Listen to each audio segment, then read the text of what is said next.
Um homem subiu uma das pirâmides mais famosas do planeta e transformou o lugar num cenário de massacre. E o mais assustador não foi só o ataque, foi descobrir que esse cara passou meses planejando tudo, era obcecado por Columbine, consumia conteúdos extremistas na internet e acreditava receber ordens de uma entidade que não é desta terra. Eu vou te mostrar toda a história por trás do atentado que parou o México e deixou turistas correndo desesperados no topo de Teotihuacan. Porque quando você começa a juntar as peças, percebe que vários sinais já estavam ali, muito antes dos tiros começarem. Nesse vídeo você vai conhecer quem era Yasso Ramírez, como que ele planejou esse ataque durante meses, as teorias perturbadoras encontradas nas anotações dele e como grupos extremistas na internet podem estar influenciando jovens com a mente completamente doente. Eu sou o Marcelo Milos, fica comigo que depois da vinheta eu te conto.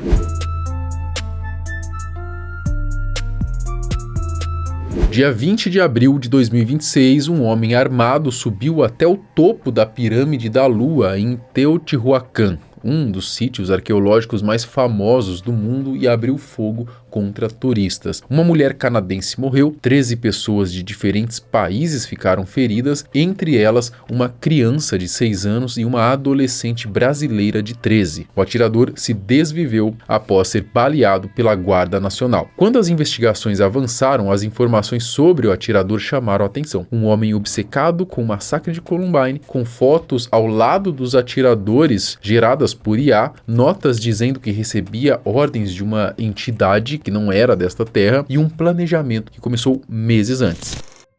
Teotihuacan é uma das maiores cidades pré-hispânicas da Mesoamérica e um dos destinos turísticos mais visitados do México, localizada a cerca de 48 quilômetros ao nordeste da cidade do México. O complexo arqueológico declarado Patrimônio da Humanidade pela Unesco abriga a Pirâmide do Sol, a Pirâmide da Lua e a famosa Calçada dos Mortos. Milhões de turistas de todo o mundo visitam o local todo ano, até o dia 20 de abril de 2026. O lugar nunca tinha registrado um ataque armado desde a sua abertura ao público em 1987. Às 11h20 da manhã, a Secretaria de Segurança do Estado do México recebeu o primeiro relatório. Uma pessoa armada ameaçando civis no topo da Pirâmide da Lua. 3 minutos depois, a Guarda Nacional, a Polícia Estadual e a Polícia Municipal já estavam cientes da situação. Levántate, perra puta!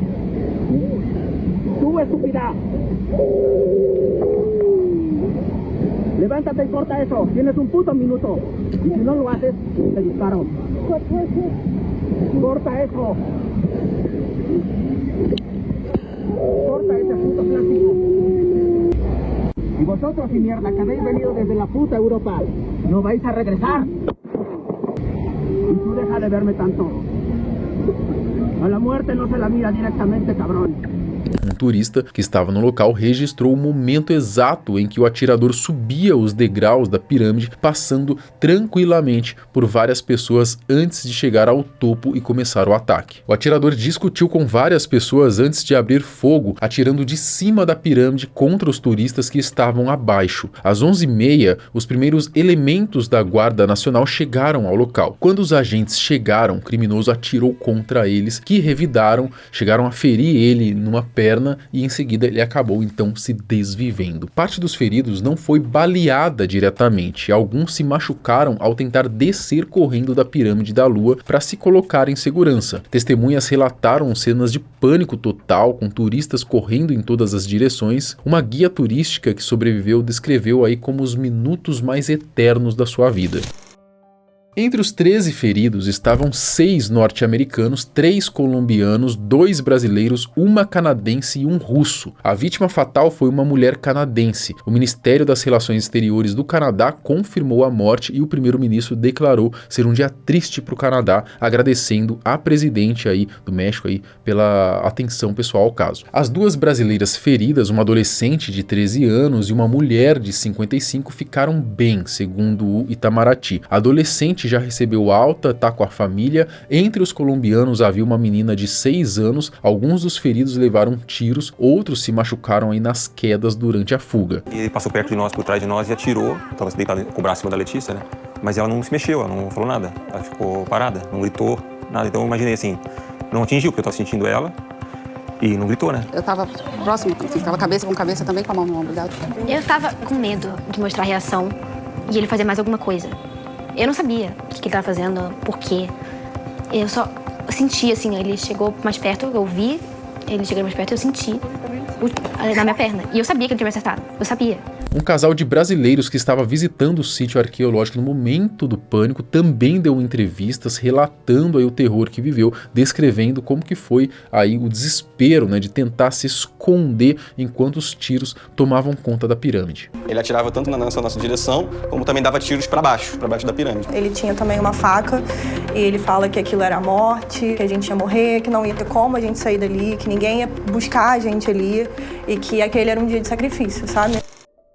A Fiscalia do Estado do México identificou o maldito aí como Júlio César Jasso Ramírez, cidadão mexicano de 27 anos. Ele era originário de Guerrero e seu último endereço registrado era na colônia La Puríssima, na Cidade do México. Ele se deslocou para a região de Teotihuacan dias antes do ataque usando aplicativos de transporte. Ao longo dos anos, Ramírez teria construído uma imagem cercada por obsessões cada vez mais sombrias, envolvendo massacres históricos, símbolos extremistas e um afastamento gradual da própria realidade. Desde a adolescência, aproximadamente aí aos 17 anos, já mostrava afinidade com esse tipo de simbologia. A data do ataque não foi coincidência. Ramírez ele escolheu dia 20 de abril, aniversário do massacre de Columbine em 1999 e aniversário do Bigodinho. Entre seus pertences, as autoridades encontraram uma fotografia modificada com inteligência artificial em que ele aparecia ao lado de Eric Harris e Dylan Klebold, os autores aí do massacre de Columbine. Na mochila havia também notas manuscritas em que ele expressava suas ideias sobre a sua suposta superioridade e fazia referência a eventos violentos ocorridos nos Estados Unidos. Uma sobrevivente norte-americana relatou que durante o ataque o atirador chegou a mencionar que aquele era o aniversário de Columbine e que a pirâmide tinha sido historicamente um lugar de sacrifícios. As autoridades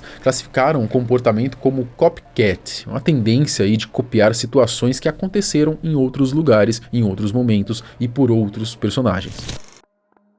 O fiscal afirmou que o criminoso fazia alusões que recebia ordens de alguma entidade que não é desta terra, sem especificar qual. Apesar do estado mental perturbado, Jasso Ramírez ele demonstrou ser extremamente metódico. O primeiro contato dele com o hotel Villa Mestli, localizado ali a cerca de 5 km da zona arqueológica, foi registrado no dia 17 de fevereiro de 2026, 2 meses antes do ataque. Ele se hospedou em hotéis próximos durante aí pelo menos 3 semanas antes do atentado, visitando Teotihuacan várias vezes para poder estudar o terreno, planejar a rota. As autoridades estimam que ele gastou aí mais de 41 mil pesos em armamento, incluindo um revólver calibre 38, além de outros 10 mil pesos em munições. No total aí ele carregava cerca de 42 cartuchos. Além disso, entre seus pertences foram encontrados livros, manuscritos e material gráfico relacionado ao ataque.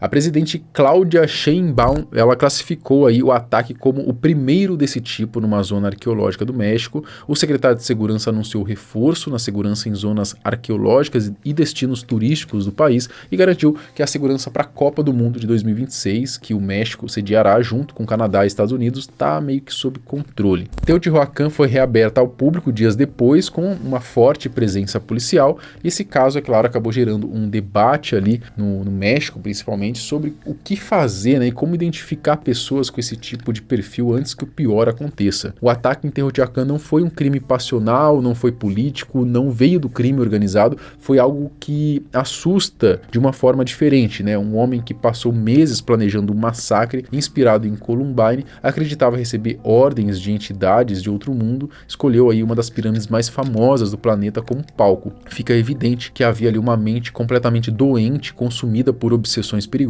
e o pior é que a internet acaba funcionando como um combustível para isso. Hoje existem grupos extremistas espalhados por plataformas como Discord, Telegram, onde pessoas de mente fraca, né, encontram validação para pensamentos cada vez mais perigosos, entrando numa espécie de bolha que normaliza violência, massacres e até a idolatria de criminosos. Até que ponto, né, governos e plataformas conseguem antecipar alguém assim antes que aconteça uma tragédia? Que geralmente esses indivíduos deixam sinais, né? Fazem ameaças indiretas, demonstram obsessões perigosas, se isolam cada vez mais da realidade. O problema é que muitas vezes ninguém percebe a gravidade até ser tarde demais.